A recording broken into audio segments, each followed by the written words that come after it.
Aujourd'hui, on est là pour dire stop.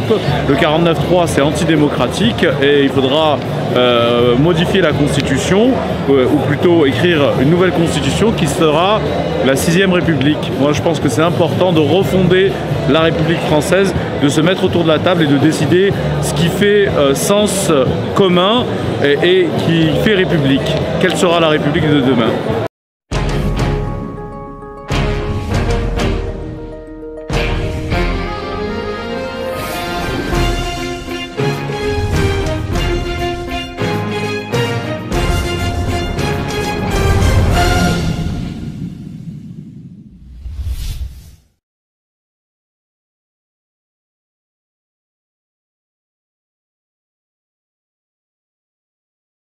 Le gouvernement vient d'utiliser à nouveau le 49.3. Ce n'est pas normal et c'est un abus de pouvoir et d'autorité, c'est un basculement vers l'autoritarisme et le totalitarisme.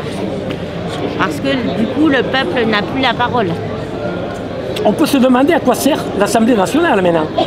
Ah ben, je me le demande aussi, à quoi sert le Sénat, à quoi sert le Conseil constitutionnel, parce qu'ils vont, ça va certainement passer au Conseil constitutionnel, mais je ne sais pas du tout ce que le Conseil constitutionnel pourra faire en pareil cas. Donc je ne sais pas. Eh bien, on est là pour continuer d'exiger le retrait de la réforme des retraites Macron, pour aussi rappeler que cette réforme elle est rejetée par la majorité des Français et que même à l'Assemblée nationale, le président et sa première ministre n'ont pas trouvé de majorité non plus, malgré les tractations. Et dans ce contexte-là, on voit bien qu'il y a à la fois un mépris social et un déni de démocratie. Donc on est là pour continuer à se mobiliser. Il y a des actions qui vont arriver à nouveau lundi, mardi, et puis la grève à nouveau à l'appel de toute l'intersyndicale ce jeudi, avec manifestation à 10 h au départ de la porte Saint-Dominique à Avignon. Est-ce que l'on peut continuer à gouverner qu'à coup de 49.3 ? Bah, évidemment pour nous non, parce qu'en soi le 49.3 c'est un problème démocratique, mais en plus quand il y a de telles mobilisations sociales, on le sait, un rejet majoritaire, alors ultra majoritaire chez les salariés, mais chez les citoyens et citoyennes en général, bah, le 49.3, c'est pas seulement un problème démocratique, c'est un vrai reniement de tout débat démocratique et de la reconnaissance de ce qui se passe dans ce pays. Eh bien, on est là comme pour les mêmes raisons que les jours précédents, que la grève qu'on a démarrée il y a déjà depuis le 7 mars. On est là pour signifier notre refus de la réforme d'abord en premier lieu, et l'attitude du gouvernement aussi profondément antidémocratique. On veut lui signifier que le peuple, on ne doit pas piétiner le peuple, quoi.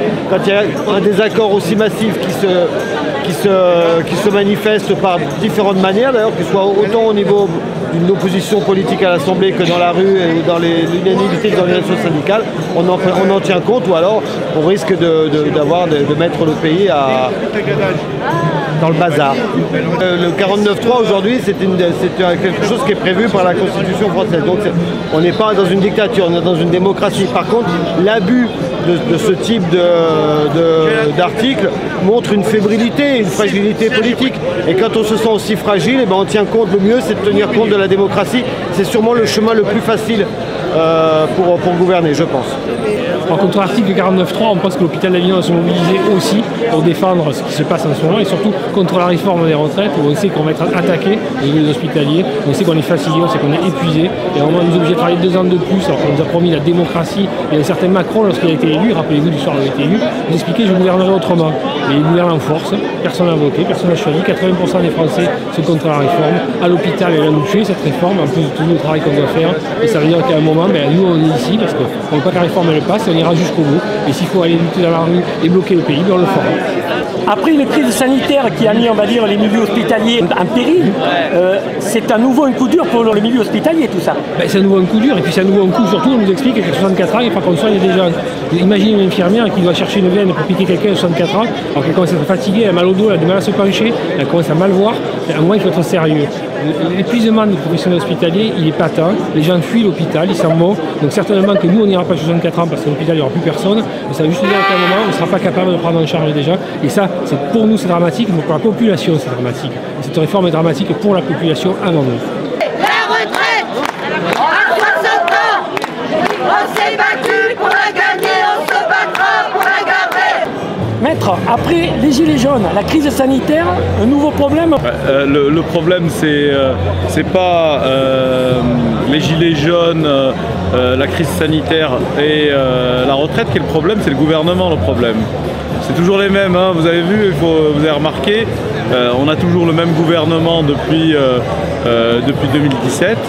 C'est Macron, et Macron, même s'il était déjà là avant avec François Hollande, ces gens-là, ils ont un mandat de détruire la démocratie, de détruire les fondamentaux de la République, que sont ce que nous ont laissé le Conseil national de la résistance, la sécurité sociale, la retraite, les droits sociaux.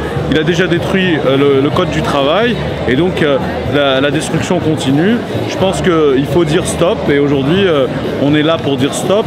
Le 49.3 c'est antidémocratique, et il faudra modifier la Constitution, ou plutôt écrire une nouvelle Constitution qui sera la 6e République. Moi je pense que c'est important de refonder la République française, de se mettre autour de la table et de décider ce qui fait sens commun et qui fait République. Quelle sera la République de demain? Un samedi matin, pour un appel la veille au soir, on est des centaines encore sur une place. Je pense qu'on peut s'applaudir. L'intersyndicale continue d'exiger le retrait de la réforme des retraites Macron. Réforme brutale, injuste, injustifiée. En effet, depuis 2 mois, dans un cadre syndical totalement unitaire, des millions de travailleurs et de travailleuses, de jeunes, de retraités, expriment avec dignité leur refus d'un recul de l'âge légal à 64 ans, leur refus d'un allongement des trimestres de cotisation. Le rejet de cette contre-réforme, par les salariés en particulier, par les citoyens et les citoyennes de ce pays en général, est ultra majoritaire. Mais malgré toutes leurs tentatives de tractation, de petits arrangements, le président et son gouvernement n'ont même pas trouvé de majorité pour voter au sein de l'Assemblée nationale. Oui, on peut les huer. Et c'est bien la force des grèves et des manifestations, c'est l'ampleur et la profondeur du mouvement social qui ont empêché le gouvernement d'obtenir cette majorité à l'Assemblée nationale pour voter sa contre-réforme. C'est une défaite majeure pour le pouvoir exécutif. Pourtant, en refusant d'accepter la réalité sociale et politique, le président, sa première ministre et son gouvernement ont décidé de passer en force en ayant recours au 49.3.